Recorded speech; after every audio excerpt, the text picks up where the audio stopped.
अरिहन्ताणं नमो सिद्धाणं नमो आयर्याणं नमो वज्रायाणं नमो लोहे सभ्यसाहूणं।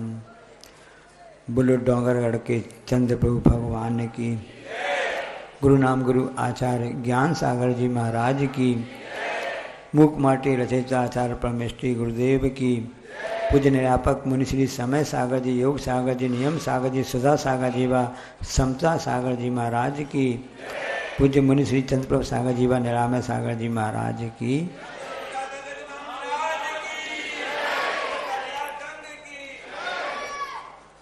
हम आसमान में देखते हैं तो एक सूर्य दिखता है दिन के समय, और सब यही जानते हैं कि सूर्य पूर्व से निकलता है, पश्चिम की ओर डूबता है। कल पुनः फिर हमको यही सूर्य मिलेगा, दिखेगा, सुबह से शाम को डूब जाएगा। ये उसकी यात्रा चलती रहती है। विज्ञान भी ऐसा मानता आया है।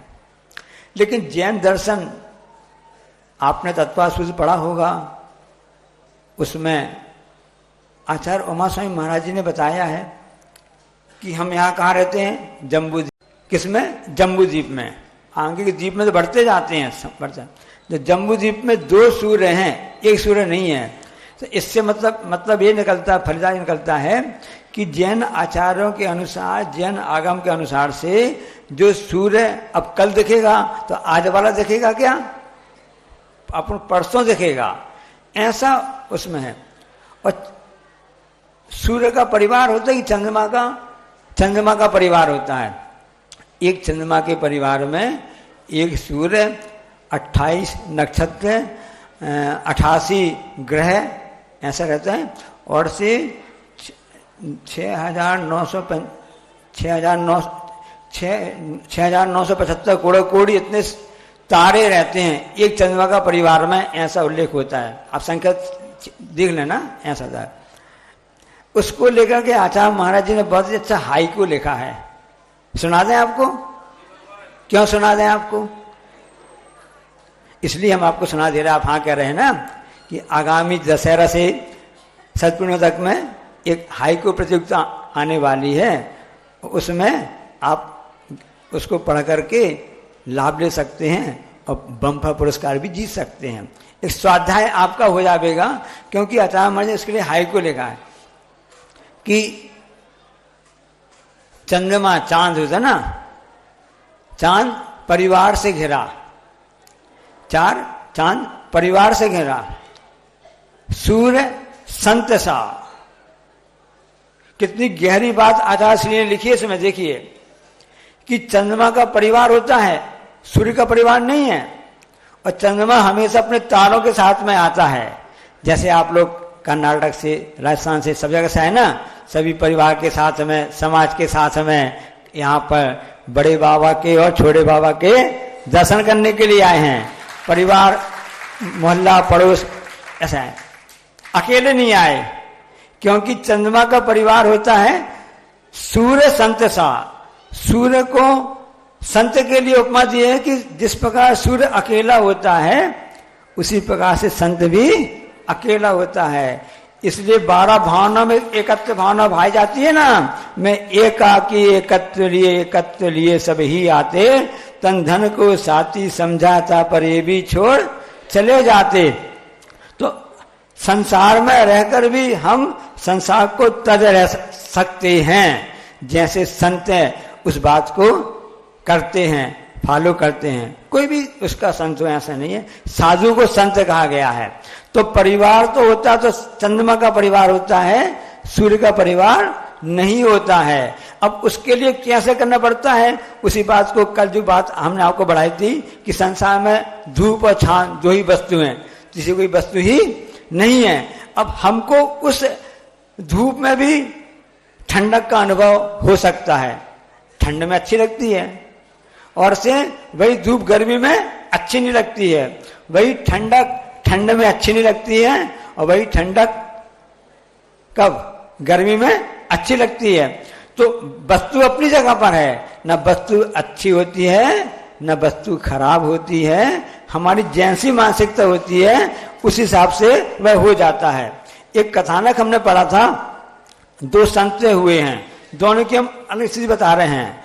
तो एक संत की जो धर्मपत्नी थी बहुत ही धार्मिक थी, दयालु थी और अच्छे सभी कार्य करती, सहयोग करती थी, उस धर्म कार्य में उसके लिए सहयोग करती थी। अब वो संत क्या प्रार्थना करते हैं, वह भगवान को धन्यवाद देते हैं कि भगवान आपको धन्यवाद है। क्यों धन्यवाद है? कि भगवान आपकी कृपा से मेरी धर्मपत्नी मिली है, बहुत ही धार्मिक मिली है, उस कारण से मैं धर्मदान अच्छे से कर लेता हूँ, परोपकार कर लेता हूँ, तीर्थों की वंदना कर लेता हूँ और भी सभी हिसाब से अच्छे कार्य कर लेता हूँ। ऐसी पत्नी सबको मिले ये भावना भाता रहता है, भगवान का शुक्रगुजार करता रहता है वो। अब एक दूसरे संत हैं, सब अपने अपने कर्मों से मिलता है, दुर्लभता हर चीज की रहती है।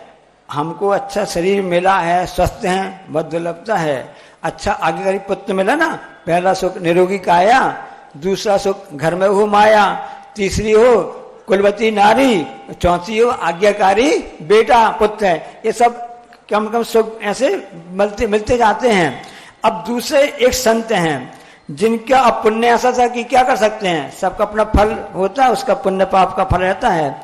अब संयोग से उनको धर्मपत्नी तो मिली, शादी हो गई, अच्छी बात है, लेकिन धर्मपत्नी विधर्मी थी, मतलब धार्मिक नहीं थी।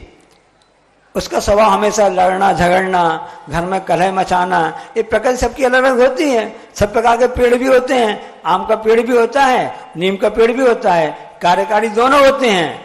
कभी संसार में कोई वस्तु भी खराब वस्तु नहीं होती, ना अच्छी होती है। हमारा जैसा दृष्टिकोण होता है वैसा कार्य होता है। आम हम सबको अच्छा लगता है, जो किसी को डायबिटीज हो जाती है तो उसको आम खिला दो, उसके लिए नुकसान कर जाएगा, शुगर बढ़ जाती है। नीम कड़वी होती है, सबको कड़वी लगती है, ऊँट को मीठी लगती है। जब हमको हमारे लिए जब कोई भी ऐसा स्किन डिसीज हो जाती है, त्वचा रोग हो जाते हैं, तो उसमें हमके लिए नीम फायदा करती है, बुखार में फायदा करने लगती है। अब संयोग से उसकी पत्नी नीम के समान उसको मिली। अब वो क्या सोचता है मैं आपको बताना चाहता हूँ। तो झगड़ालू है, घर में कलह मची रहती, सब होती रहती है, तब भी वह व्यक्ति जो संत है वो भगवान को धन्यवाद देता है। क्या क्यों धन्यवाद देता है? कि भगवान आपने जो किया हमारे लिए अच्छा किया। क्यों अच्छा किया?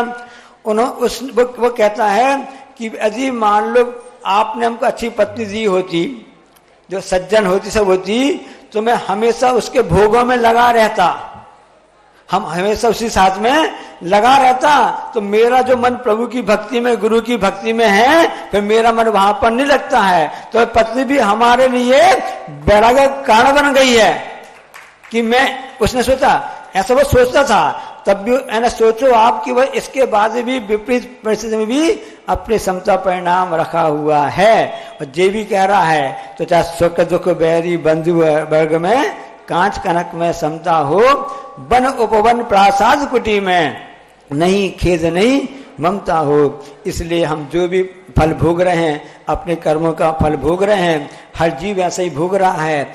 अब चाहे आप हंस के भोगो और चाहे रो के भोगो, तो समझदारी किसमें है? रो करके भोगने में कि हंस करके भोगने में? समझदारी यही है, हम कर्म के फलों को हंस के खुशी खुशी भोगे तो अगला कर्म हमारा जो पुण्य कर्म बंधेगा वो अच्छा बंधेगा, खराब कर्म कम बंधेगा। और एक समय ऐसा आएगा कि हम सबका नंबर सिद्धों की श्रेणी में भी आ सकता है। इसके लिए पुरुषार्थ करना आवश्यक है। इसलिए परिणामों को संभालो और हर परिस्थिति में खुश रहो, माहौल को बदलना सीखो।